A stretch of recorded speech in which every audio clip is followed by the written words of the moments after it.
Maupo ka muna, sir. Pupuntahan ko agad si manager. Nag-180 ang staff in terms of his attitude towards James nang masulyapan niya ang bank card sa kamay ng lalaki. Okay.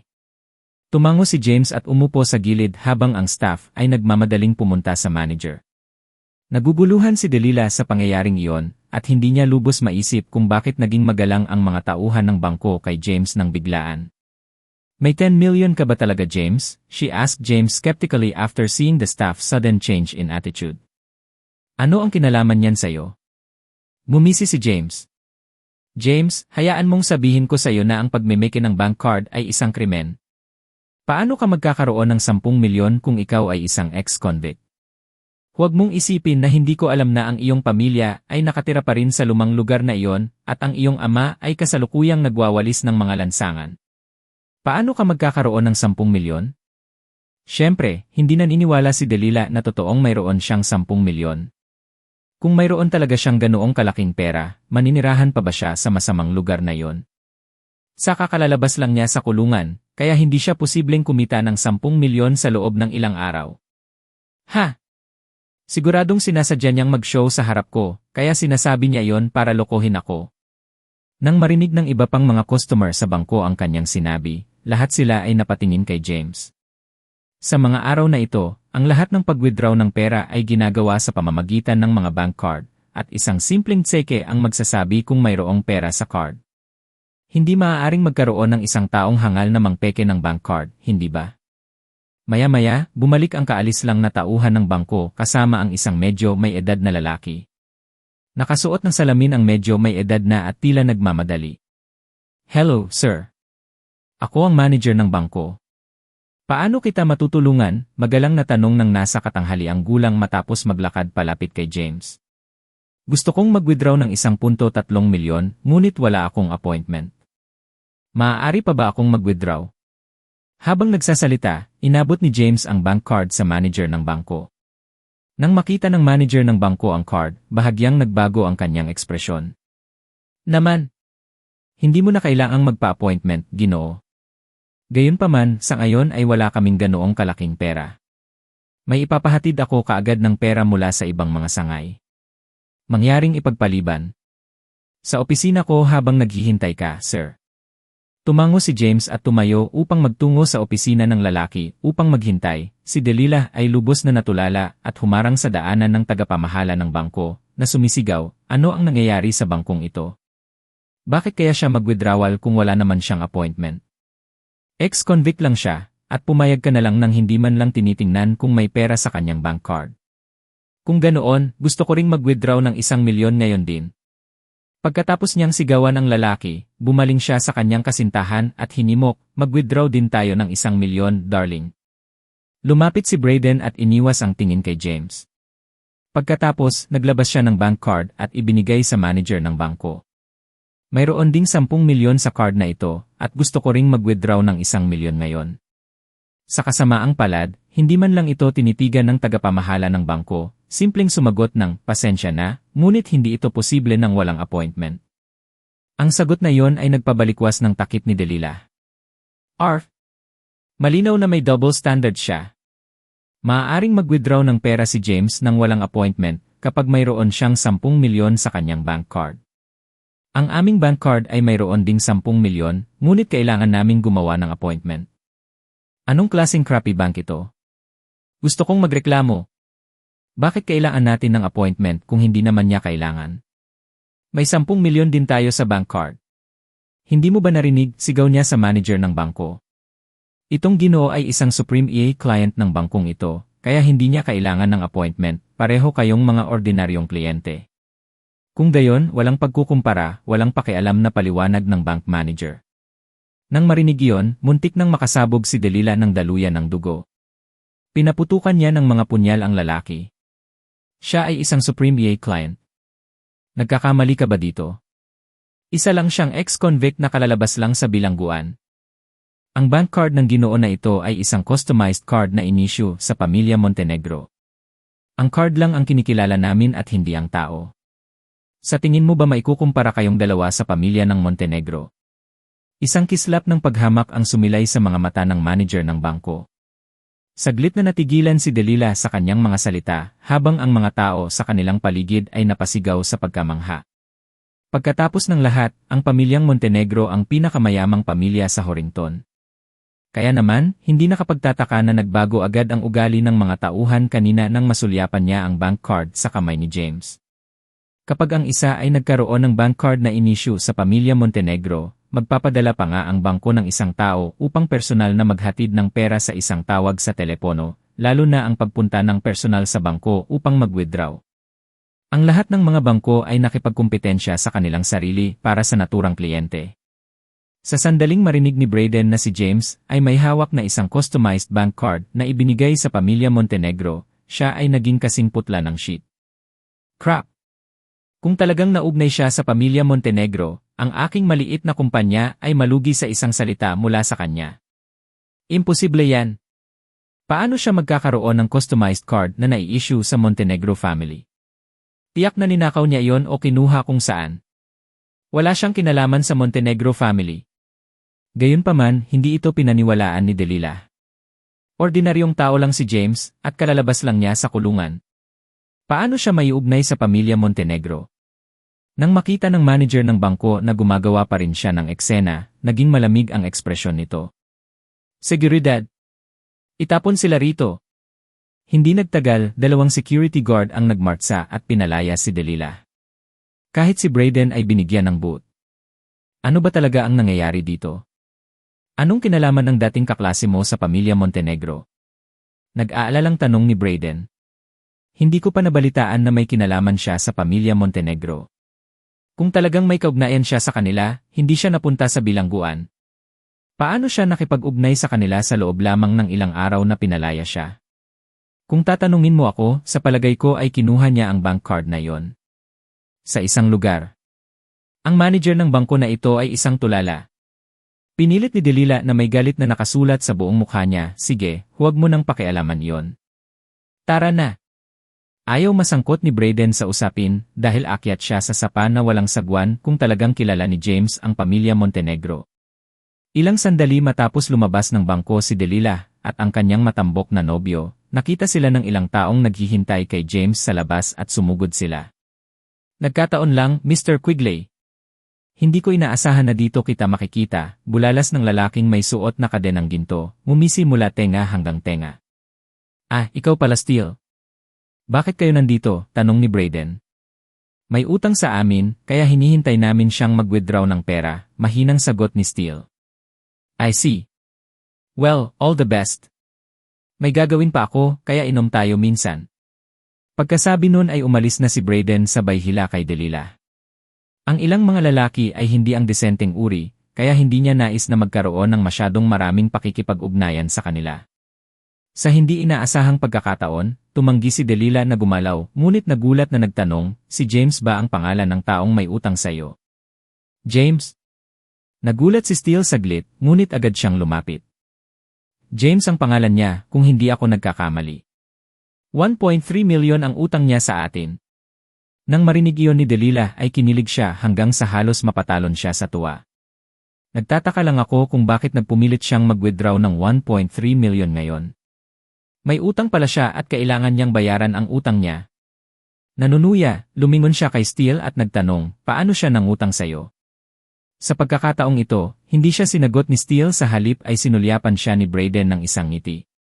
Tumawa kaagad si Steele nang marinig iyon. Dahil ikaw ang girlfriend ni Mr. Quigley, prangka ako sa'yo. Babae ang nagloon sa amin. Tinutulungan niya itong mabayaran kaya hindi niya ito utang. Oh, I see. Kung ganoon, pwede mo siyang hilingin. Higit sa interest. May 10 milyon ang bank card niya, bulong ni Delilah sa kanya. 10 milyon? Natulala si Steele bago ang isang kislap ng saya sa kanyang mukha. May 10 milyon ba talaga siya? Parang hindi siya mayaman. Sa kanyang pagdududa, nagmamadaling iginiit ni Delilah, bakit ako magsisinungaling sa'yo? Siya mismo ang nagsabi nito sa bangko kanina. Kung talagang makakapag-withdraw siya ng 1.3 milyon mamaya, ito ay magpapatunay na may pera nga sa kanyang bank card. Iyan ang akma. Tumango si Steele bilang pagsangayon. Sige, tama na. May gagawin pa ako, kaya tara na. Malakas na sinabunutan ni Brayden si Delilah. Ano bang kinakatakutan mo? Maghintay na lang tayo dito sandali at umalis na tayo mamaya paglabas ni James. Gusto kong makita kung may 10 million talaga siya. Napailing si Delilah sa kanya. Hindi ako alis.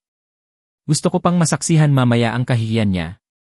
Dahil walang ibang pagpipilian, si Brayden ay nakatayo lamang doon at maghintay. Makalipas ang 10 minuto, lumabas si James na may dalang malaking bag na may laman na pera. Nang mamataan siya ni Steele na may hawak na napakalaking bag, agad siyang humarap sa lalaking kasama ng iba pang lalaki. Nang makita yon, dali-dali ring lumapit si Delilah, sabik na makita kung talagang nag-withdraw ng pera si James. Medyo nagulat si James na hindi siya umalis, ngunit hindi rin niya ito pinansin. Nasaan ang pera, anak? Hinihingi ng bakal.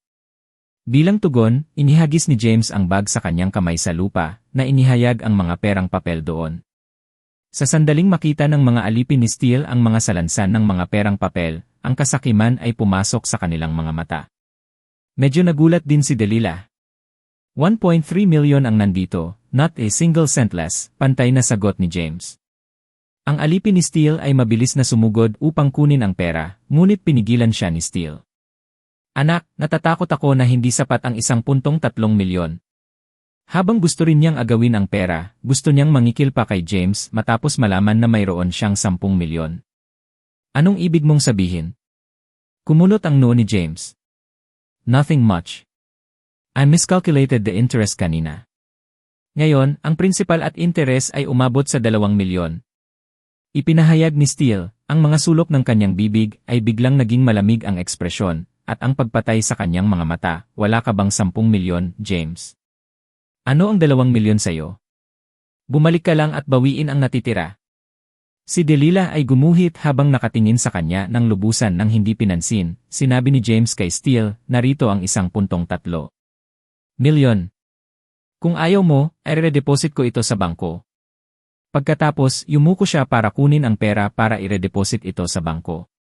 Anak, hindi na sa iyo ang perang ito, kaya hindi mo ito mahawakan. Itinaas ni Steele ang kanyang paa at tinapakan ang bag samantala. Ang 2 alipor sa gilid ay mabilis na nag-abot at humawak sa balikat ni James para pigilan. Pero laking gulat nila, hindi siya nito maigalaw kahit 1 pulgada, kahit gaano pa kalakas ang kanilang puwersa. Nanlamig ang mga mata ni James at hinawakan niya ang kanilang mga pulso. Sa isang mahinang pagpisil, ang tunog ng pagkabasag ng mga buto ay nahati ang hangin. Sa isang kisap mata, napaungol ang 2 alipin sa matinding paghihirap. How dare you make a move against a man? You must have death wish. Nang makita yon ni Steele, nagdilim ang kanyang ekspresyon, at itinutok ang kanyang paa sa lalaki. Patayin mo siya. Tapusin mo siya. Tuwang-tuwa si Delilah nang makita niya yon. Pow! Ngunit nang iangat ni Steele ang kanyang paa, bumaril ang paa ni James at dumapo sa lalaki, kaya lumipad ito pabalik. Sa mga takong yon, pinaikot-ikot ni James ang kanyang mga kamay. Ang mga bisig ng 2 alipures ay agad na pumutol na parang isang sanga, at nagpakawala sila ng isang pinahihirapang panaghoy. Noon, isa na lang ang natitira na nakatayo. Nang makita niyang pababa na ang mga bagay, sa sobrang takot niya ay napabuntot siya. Pagkatapos ng lahat, walang katapatan sa mga ruffians. Dahan-dahang humakbang si James papunta kay Steele. Sa sandaling iyon, ang mukha ng huli ay napuno ng lahat ng kulay, at naramdaman niya na parang may umuukit sa kanya mula sa loob. Nang makita ni Steele si James na papalapit sa kanya, nagpumiglas siya na tumayo, ngunit ang sakit ay napakasakit na hindi niya magawa. Masyadong malakas ang sipa ni James. Ano ang sinusubukan mong gawin? Hayaan mong sabihin ko sa iyo na ako ay mula sa Crimson Dragon Gang, at ang aming gang leader ay walang iba kundi si Stephen Fisher. Ang mabangis na ekspresyon ng lalaki ay labis na natakot sa kanya, kaya dali-dali niyang binanggit ang Crimson Dragon Gang. Gayunpaman, ninisya ni James, Stephen, ha? Kung hindi mo sinabi na taga Crimson Dragon Gang ka, baka iniligtas kita. Naku, wala ka ng pagkakataong iyon. Pagkatapos niyang sabihin iyon, tinapakan niya ang mga binti ni Steele at binasag iyon hanggang sa hindi na siya makakalakad kahit gaano pa kahusay ang doktor. Ay! Ang matinding paghihirap ay si Steele na sumisigaw sa tuktok ng kanyang mga baga kahit na siya ay namimilipit sa lupa. Natakot si Delilah nang makita niya ang malupit na pamamaraan at malamig na ekspresyon ni James. Nanginginig siya ng walang tigil, puno ng takot ang mga mata. Gayon din, si Brayden ay nabasag din ng malamig na pawis, ang kanyang mga tuhod ay magkadikit. Pinulot ang pera mula sa lupa, hinagis ni James si Delilah ng isang glacial na tingin. Ang sulyap lamang na iyon ay labis na natakot sa kanya, kaya't bumagsak siya sa lupa sa takot. Nang makita ang kanyang kalunos-lunos na kalagayan, bumuntong hininga si James at humakbang papasok sa bangko para i-redeposit ang pera. Pagdating niya sa bahay, nakita niyang nandoon pa rin sina Hilda at Chloe.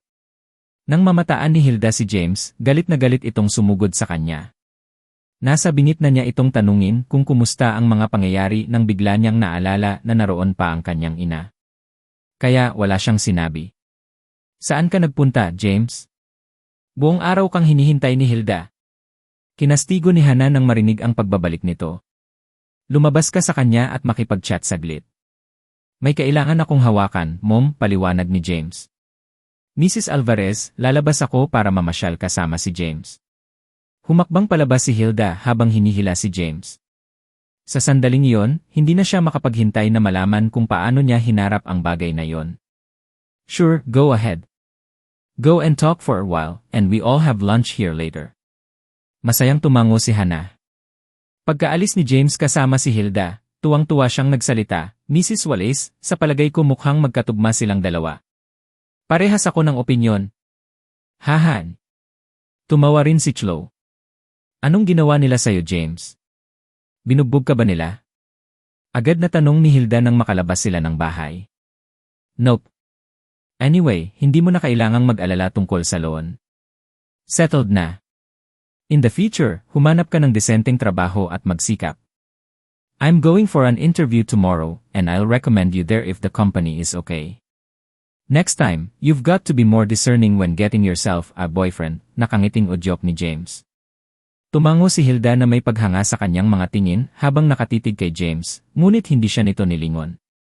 He merely regarded her as a sister and had no romantic feelings for her, kaya ayaw niyang magkamali siya ng pagkakaintindi. Habang naglalakad sila sa paligid ay biglang nagring ang phone ni James. Ito ay isang tawag mula kay Jasmine. Saan kayo nagpunta ng pamilya mo, James? Bakit wala na kayong lahat sa Dragon Bay? Tinanong ko ang security at sinabi niyang lumipat na kayo. Pumunta si Jasmine sa Dragon Bay para hanapin si James at natuklasan na hindi na siya nakatira doon. Hindi pa sanay ang mga magulang ko na tumira doon kaya lumipat kami. Kahit medyo luma na ang lugar, mas marami silang kapitbahay dito na lahat ay kakilala. Sa totoo lang, nagsinungaling si James dahil wala siyang ideya kung bakit gustong umalis ng kanyang mga magulang sa Dragon Bay. Girlfriend mo ba yan, James? Mahinang tanong ni Hilda nang matapos ang pakikipag-usap ng lalaki sa telepono. Natigilan si James, hindi sigurado kung paano niya sasagutin ang tanong na yon. Sa totoo lang, siya mismo ay hindi alam kung si Jasmine ay itinuturing na kanyang kasintahan noong hindi pa nila kinumpirma ng opisyal ang kanilang relasyon. Nang mapansin ni Hilda ang pag-aalinlangan niya, tumawa siya. Di bale kung ayaw mong sagutin yan. Okay lang. Umiti lang si James sa kanya nang walang sinasabi. Nang ilang oras na silang mamasyal ay bumalik na silang dalawa para mananghalian. Samantala, si Larry ay nakatambay sa kama ng ospital sa Horrington Hospital na tamad. Gusto niyang umuwi sa halip na manatili sa ospital, ngunit hindi pumayag ang kanyang ama at iginiit na magpagaling siya sa ospital. Pagkatapos ng lahat, hindi ito isang problema kahit na manatili siya sa ospital ng 1 taon, kung isa sa alang-alang ang kakayahan sa pananalapi ng pamilya Johnson. Habang siya ay nag-expire sa inip, ang pinto ng silid ng ospital ay itinulak at si Olivia ay pumasok na may dalang lunchbox sa kamay. May magandang balita ako para sa iyo, Leigh. Tumilawak si Olivia sa ikalawang paghakbang niya sa silid. Ano ito? Tanong ni Larry. Si James ay pinalaya sa Dragon Bay. Marahil ay nakipag-away siya kay Jasmine. Tuwang-tuwang anunsyo ni Olivia. Bakit kaya? Tuwang-tuwa rin si Larry. Kung mawawala sa kanya ang proteksyon ng pamilya Montenegro, siya ay ganap na wala. Tapos, crush ko siya anytime. Bakit pa kaya? Sa palagay ko ay nagkasakit si Jasmine sa kanya. Tiyak na pinaglalaruan lang siya nito. Paano siya nahuhulog sa kanya gayong hindi naman sila pantay na katayuan sa pagtatapos ng araw? Kaninang umaga, sinabi ng security sa Dragon Bay na umalis ang kanyang mga magulang dala ang kanilang mga bagahe at bumalik sa dati nilang kapitbahayan, sabi ni Olivia. Nang marinig iyon, natawa si Larry. Haha! Ang galing! Haharapin ko siya kapag gumaling na ako. Gagawin kong buhay impyerno ang buhay niya. Kinaumagahan, tumawag si Franklin para ipaalam na inutusan na niya si Maria na sunduin si James para sabay na pumunta sa opisina ng huli. Nang marinig iyon ni Gary, mabilis niyang hinimok si James na bumangon sa kama. Kailangan mong gumawa ng magandang impresyon ngayon, James. Malaking kumpanya ito, kaya magiging secure ang iyong kinabukasan kung makakahanap ka ng trabaho doon at gagawa ka ng paraan upang maging isang department manager o katulad nito, paalala niya. Naiintindihan mo, tatay? Tumango si James, kumuha ng sando at isinuot iyon. Gayunpaman, kumunot ang noo ni Gary. Paano mo maisusuot iyan kung pupunta ka para sa isang pakikipanayam? Magsuot ng suit at bilisan mo. Wala akong suit. Tatay. Hindi ugali ni James ang pagsusuot ng mga terno, kaya hindi siya bumili ng kahit ano sa eksaktong pagkakataong iyon. Lumapit si Hannah at sumagot, kalokohan. Siyempre ginagawa mo. Nakalimutan mo na ba na bumili ka ng suit 3 taon na ang nakakaraan para sa iyong kasal? But in the end, speaking of that, she hastily zipped her mouth. James was going for an interview that day, so she don't want to bring up the past. Maya-maya, isinuot ni James ang suit na binili niya 3 taon na ang nakakaraan. Habang ilang taon na ang nakalipas, bago pa rin ito dahil hindi pa niya ito naisuot. Siguradong gwapo ang anak ko sa isang suit. All the best. Tinapik ni Gary ang balikat ni James. James, halika dito at hawakan kita. Dahil hindi nakikita ni Hannah, nagagamit lamang niya ang kanyang mga kamay upang maramdaman ang hitsura ni James habang nakasuot ito ng suit. Sa ibaba mismo ng kanilang bahay, isang pulang Yendi ang nakaparada sa harap ng kapitbahayan. Nakatayo sa harap ng sasakyan, si Maria ay tumingin sa mga sira-sirang gusali ng may pagkasuklam. Anong klaseng lugar ito? Mabaho to high heaven. Tama ba talaga itong tirahan? Sumimangot siya at pinisil ang kanyang ilong kahit na patuloy pa rin siya sa pag-ungol. Hindi ko talaga alam kung ano ang iniisip ni Itay nang hilingin niya akong puntahan siya at sunduin siya. Habang bumubulong, napapasulyap siya sa kanyang relo. Noon pa lang, nakadisplay siya ng propesyonal na nakadisplay ang kanyang mahaba at creamy legs na nakakuha ng atensyon ng marami. Gayunpaman, nagsuot siya ng ekspresyon ng paghamak at minamaliit ang lahat ng lumalabas sa kapitbahayan. Matapos maghintay ng ilang sandali nang walang tanda ni James, tinawagan niya si Gary. Nauna nang hiningi ni Maria kay Franklin ang numero ni Gary. When the latter answered, she rudely snapped, alam mo ba ang oras ngayon? Hanggang kailan mo ba ako gustong maghintay? Wala kang pakialam sa pagiging maagap. Huwag mong kalimutan na ang pamilya mo ang humihingi ng pabor sa akin. Pero, gusto mo akong maghintay? Binaba niya kaagad ang tawag pagkatapos sabihin iyon nang hindi binibigyan ng pagkakataon si Gary na sumagot. Samantala, matagal na natigilan si Gary matapos ang pag-uusap sa telepono. Baka sa mukha niya ang kahihiyan, at nakaramdam siya ng panghihinayang dahil naturuan siya ng batang si Maria sa kanyang edad. Ngunit sa pag-alala na kailangang umasa sa kanya si James para magrekomenda sa kanya ng trabaho, tiniis niya ang kahihiyan. Sino yung nasa phone, Dad? Tanong ni James. Si Maria yon. Naghihintay na siya sa ibaba, kaya bilisan mo at bumaba. Tandaan na kausapin mo siya ng maayos. Sinimulan siyang himukin ni Gary na bumaba. Pagkababa ni James, nakita niya si Maria na naghihintay sa entrance. Kaya naman, lumapit siya sa kanya at humingi ng tawad, ikinalulungkot ko na pinaghintay kita. Nang makita siya ni Maria, agad siyang tumahol na may galit na nakaukit sa kanyang mukha. Kung hindi dahil sa utos ng aking ama, hindi sana ako dumating para sunduin ka. Tignan mo ang pananamit mo. Saang panahon galing ang suit na yan? How dated? Bahagyang kumunot ang mga kilay ni James, ngunit pinigilan niya ang kanyang galit at ipinaliwanag, binili ko ito 3 taon na ang nakakaraan, ngunit hindi ko pa ito nasusuot, kaya bago pa rin ito. Bago ang paa ko. Walang binata sa panahong ito ang magsusuot ng ganyang makalumang suit. Mariin na ikinulong ni Maria ang kanyang mga labi. Kung gayon, dapat ba akong bumalik at magpalit? Tanong ni James. Kalimutan mo na yan. Walang oras para dyan kapag gabi na. Bilisan mo na at sumakay ka na sa kotse. Binuksan ni Maria ang pinto ng kotse na may malamig na ekspresyon at sumakay sa kotse ng walang pag-ingat.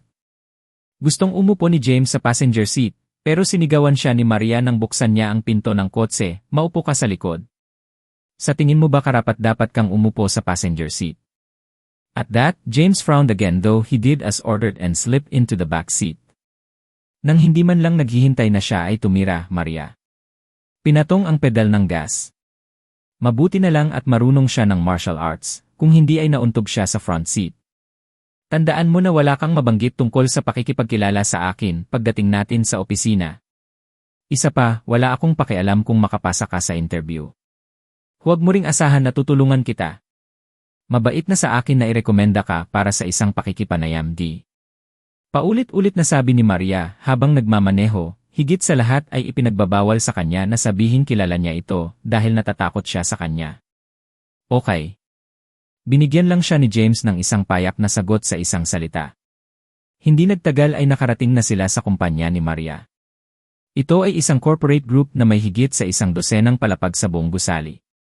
Sentiment Chemical Limited. Ang kumpanyang ito ay kabilang sa pamilya ng Montenegro. Nakatitig si James sa napakalaking singboard ng kumpanya na nakaangat ang ulo, nakasimangot ang mukha nito. Kung maaalala ko, ang Sentiment Chemical Limited ay kabilang sa pamilyang Montenegro.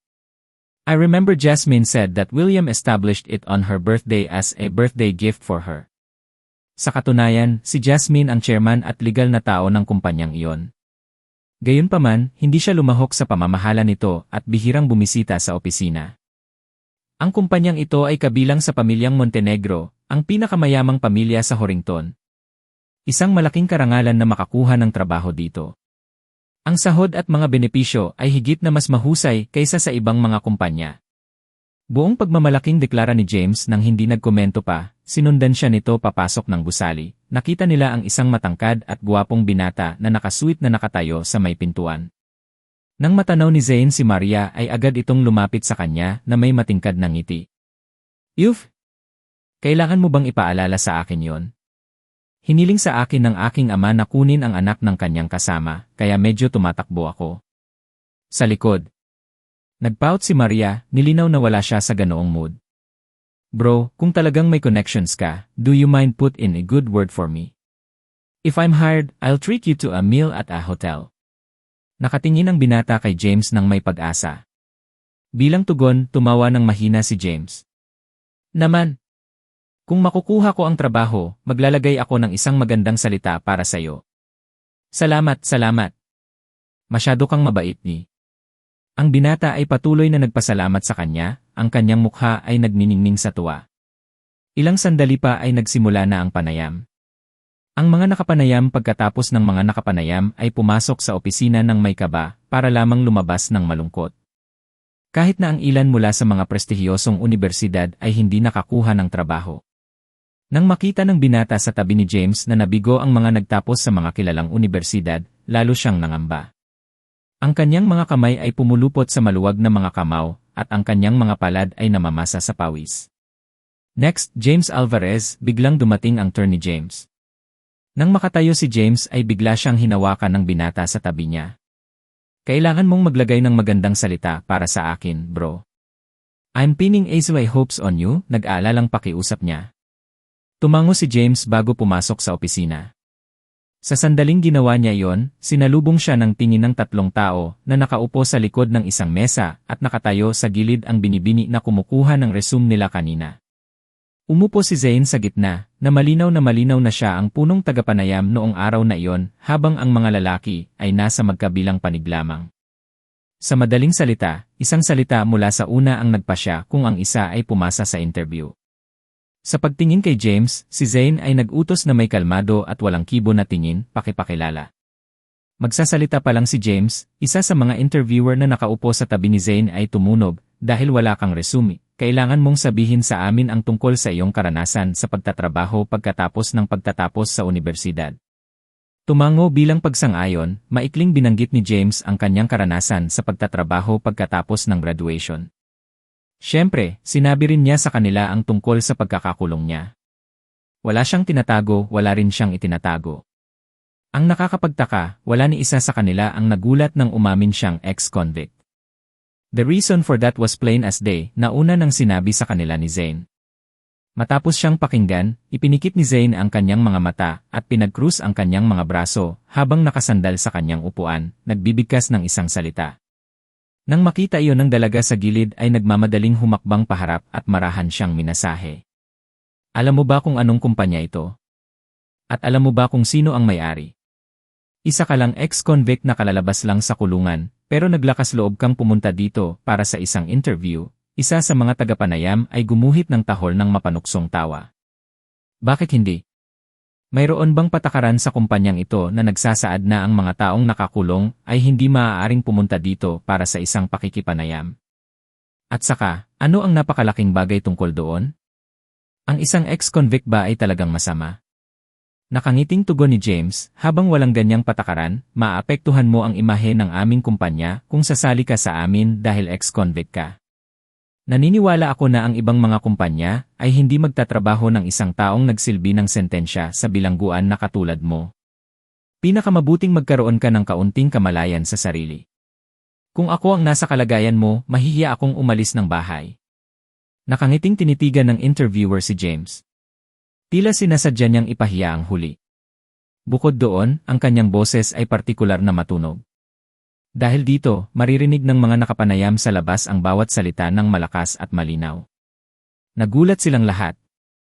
Labis ang gulat ng binata na kausap ni James kanina. Damn it! Ex-convict pala siya. Sayang ang chewing gum ko. Ang malas! Mabilis siyang nagtungo sa banyo para maghugas ng kamay. Sa opisina, hindi bumangon si James.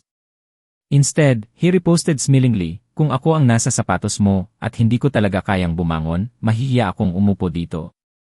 Mayroon kang mga madilim na bilog sa ilalim ng iyong mga mata. Wala ka bang tulog dahil wala kang magawa kahit nasa tabi mo lang ang asawa mo? Nataranta ang interviewer sa narinig at tinitigan niya ang lalaki na may takot sa kanyang mga mata.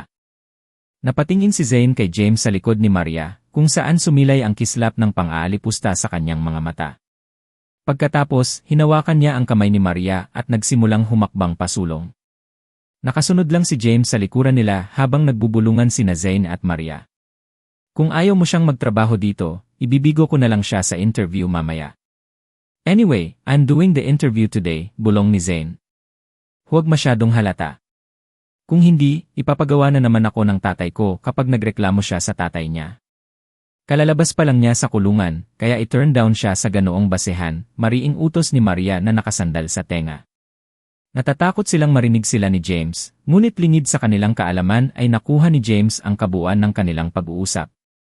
Kung tutuusin, ang pandinig niya ay higit na mataas sa karaniwang tao noon. Sa likod nila ay malamig na tumawa ang lalaki. I don't give a little kung makapasa ako sa interview. Dinadaanan ko lang ang mga formalidad. Nang makarating na sila sa floor kung saan matatagpuan ang sales department, itinuro ni Maria si Zane at sinabi kay James, sumama ka sa kanya. At tandaan mo ang sinabi ko sa iyo, huwag mong sasabihin kahit kanino dito na kilala mo ako. Tumango si James bilang pagsang-ayon bago sumunod kay Zane sa opisina kung saan gaganapin ang interview. Noon, marami nang naghihintay sa labas, lahat ay nandoon para sa isang pakikipanayam.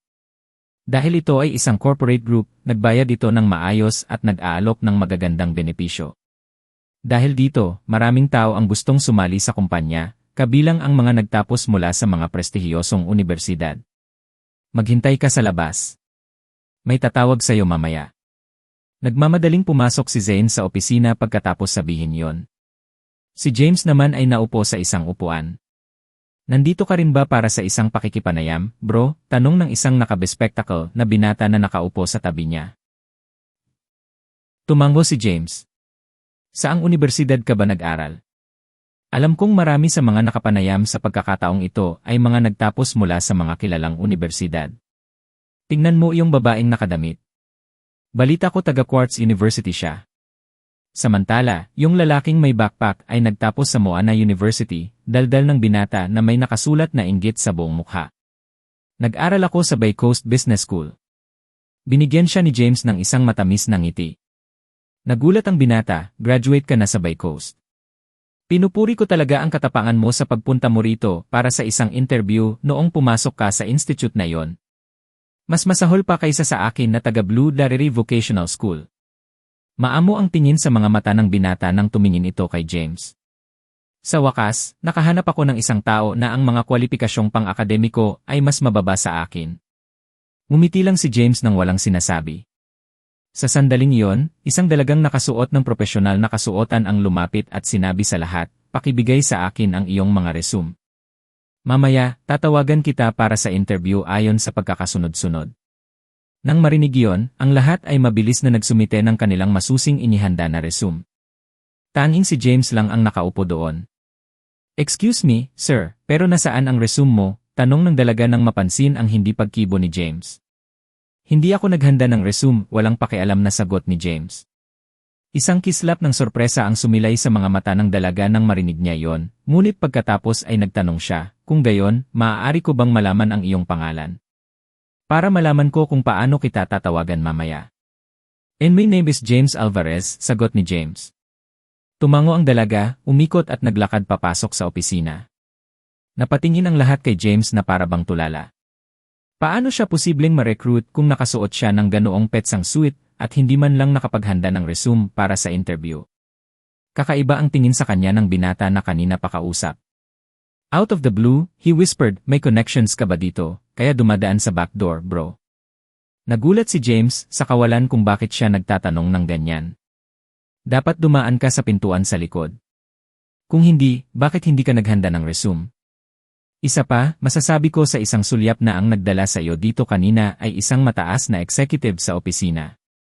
No wonder napakakalma mo." May nakakainggit na ngiti sa labi, inilabas ng binata ang isang kahon ng chewing gum sa kanyang bulsa at inalok ito sa kanya.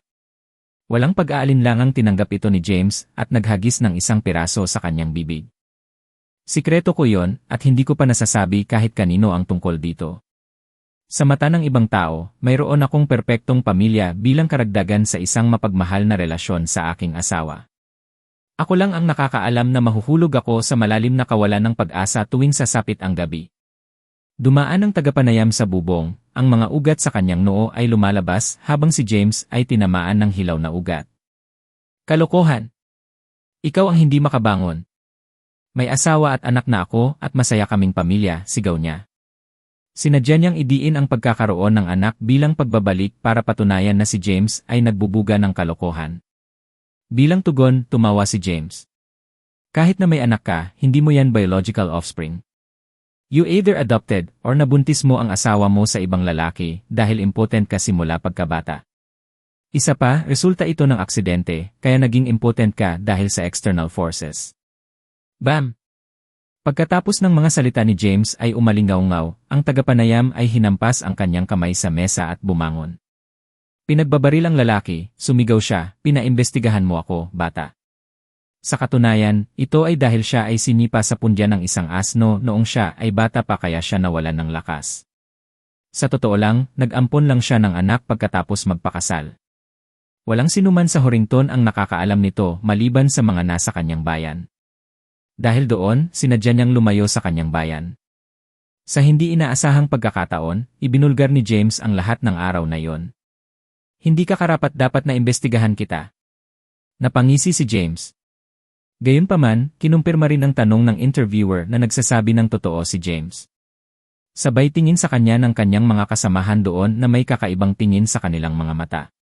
Ang tagapanayam ay tila napagtanto ang kanyang pagkadulas ng dila at agad na nag-ballistic, na naghahanda upang sisingilin si James. Nang makitang magiging away na ang interview, umungal si Zane, "Tama na. Maupo ka." Sinamaan ng tingin ng interviewer si James bago siya bumalik sa kanyang upuan. Gusto lang ni Zane na insultuhin ng mga subordinates si James bago niya ipaalam sa lalaki na hindi siya bagay sa posisyon. Hindi niya inaasahan na mauwi sa ganoong gulo ang mga bagay-bagay. Sa gayon, napuno ng matinding galit. Kanya. "Anak, hindi ka nababagay na magtrabaho sa kumpanyang ito. Kung tutuusin, hindi ka pa qualified na maging security guard sa labas ng pasukan." Sa makatuwid, mangyaring umalis at huwag nang bumalik sa hinaharap, pagkastigo ng isa pang tagapanayam nang mapansin ang galit na namamansa sa mukha ni Zane. Dapat talagang magkaroon ng restructuring. Nakangising tumayo si James at humakbang palabas. Kung tutuusin, hindi naman talaga niya gustong magtrabaho doon. Ngunit isang segundo lamang matapos siyang tumayo para umalis, pumasok ang isang matangkad at malayong binata na nakasuit. Nagpakita ng otoridad ang binata, at iniwas niya ang tingin kay James nang makapasok siya sa silid. Sinulyapan din siya ni James pero nagpatuloy siya sa paglalakad palabas. Sa hindi inaasahang pagkakataon, napigilan siya ng binata. Ikaw si James Alvarez. Pinag-aralan siya ni James na bahagyang nagtataka, bahagyang tumango. Wala siyang ideya kung sino ang lalaki. Ngunit kung naroon ang kanyang mga magulang, tiyak na makikilala siya bilang ang lalaking nagpunta sa Dragon Bay at pinalaya sila noon. Mr. Jennings. Agad na napatakbo si Zane nang makita ang lalaki, na nagpapaliwanag, si James Alvarez ito. Nandito siya para mag-apply ng trabaho, pero tinanggihan namin siya dahil hindi siya tugma sa mga requirements ng kumpanya namin. Gawin mo siya. Pagkasabi noon ay muling sinilip ng binata si James bago ito umikot para umalis. Mr. Jennings, pero siya ay isang ex-convict na kalalabas lang sa bilangguan, protesta ni Zane. Dahan-dahang lumingon ang binata at tinitigan siya ng masama. Sinusubukan mo bang turuan ako kung paano gawin ang mga bagay? Natakot si Zane nang marinig niya yon at napakamot siya ng ulo. Hindi. Umikot ang binata at umalis. Samantala, si Zane at ang dalawa pang tagapanayam ay natigilan na nakanganga kay James na hindi makapaniwala. Hindi nila maisip kung paano nakilala ng lalaki ang kanilang general manager. Paano mo nakilala si Mr. Jennings? Tanong ni Zane na may nakasulat na mystification sa buong mukha niya.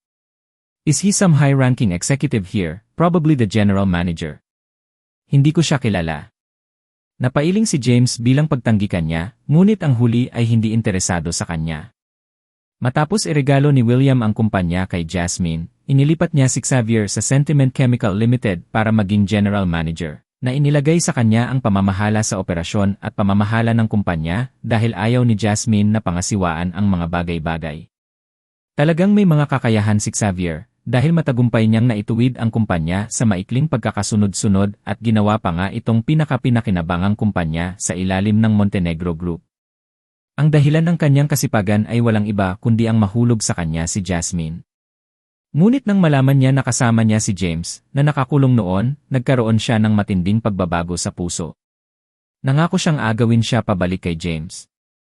Dahil dumating si James sa kumpanya para sa isang panayam, natural na kailangan niyang samantalahin ang pagkakataong iyon. Hanggat nananatili ang lalaki doon, mayroon siyang libu-libong paraan upang mapaatras siya habang naghahasik din ng hindi pagkakasundo sa pagitan nila ni Jasmine. Ito ay kakaiba, kumunot ang noo ni Zane, ngunit hindi siya nangahas na labanan ang general manager noong siya ay isang department manager pa lamang. Kaya naman, sinabi niya kay James, pumunta ka at gawin ang mga pamamaraan sa onboarding. Magpapadala ako ng isang tao na maglilibot sa iyo mamaya.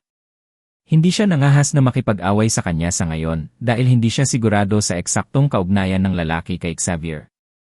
Pati si James ay naguguluhan din, hindi ko maintindihan kung bakit gusto ako ng lalaking iyon na kilala bilang Mr. Jennings, pero parang kilala niya ako. Nalaman kaya ni Jasmine na pupunta ako sa kumpanya niya para magpa-interview at sinadya niyang bantayan ako. Habang pinag-iisipan niya iyon nang nakakunot ang noo, sinundan niya ang dalaga sa opisina palabas para kumpletuhin ang mga pamamaraan sa onboarding. Damn! Ex-convict ka pala. Malas ko na nakachat kita ng ganoon katagal. Nakakainis. Hinding-hindi makakakuha ng trabaho ang isang tulad mo. Pagkalabas pa lang ng pinto, sinira ng lalaking nakabespectacle kanina si James. Gayunpaman, binigyan lang siya ni James ng maaliwalas na sulyap. Noong una, naramdaman kong medyo disente siya, pero hindi ko akalain na siya rin pala ang klase ng tao na mababa ang tingin sa iba. Sumama ka sa akin, Mr. Alvarez. Kailangan ng A-card para sa onboarding procedures. May dala ka ba? Tanong ng dalaga na nag-walk out kasama si James sa huli. Gusto ko.